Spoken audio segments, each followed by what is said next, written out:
അച്ഛൻ സ്കൂൾ മാഷായ പടം. അതേത് പടം? അച്ഛൻ സ്കൂൾ മാഷായ പടം. സ്റ്റേറ്റ് അവാർഡ് കിട്ടിയ പടം. ചിന്താവിശേഷമാണ്. ചേട്ടൻ സ്കൂൾ മാഷായ പടം. ചേട്ടൻ സ്കൂൾ മാഷായ പടം. 50 കോടി കളക്ട് ചെയ്ത പടം. പെട്ടെന്ന് പറ 50 കോടി ചേട്ടന് കിട്ടിയിട്ടില്ല. 50 കോടി കിട്ടിയിട്ടില്ല. 50 കോടി കളക്ട് ചെയ്തത് കാര്യത്തില് NDTV ഒക്കെ റിപ്പോർട്ട് ചെയ്തതാ. പെട്ടെന്ന് ഞാൻ വേണമെങ്കിൽ പറയാം. തണ്ണീർമത്തൻ ദിനങ്ങൾ.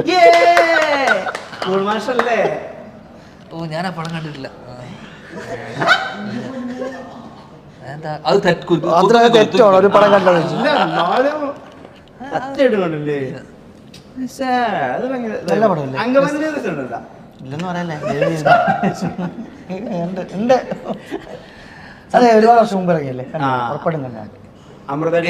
ഇവന്റെ കഴിവ് മനസ്സിലാക്കാൻ എനിക്ക് അങ്കമാലിയുടെ കഴിവില്ല. എങ്ങനെ ഒരു കഴിവ് മനസ്സിലാക്കി? അപ്പാന്റെ ചരിത്രത്തിന് കഴിവ്. അതിന്റെ കഥ ആദ്യം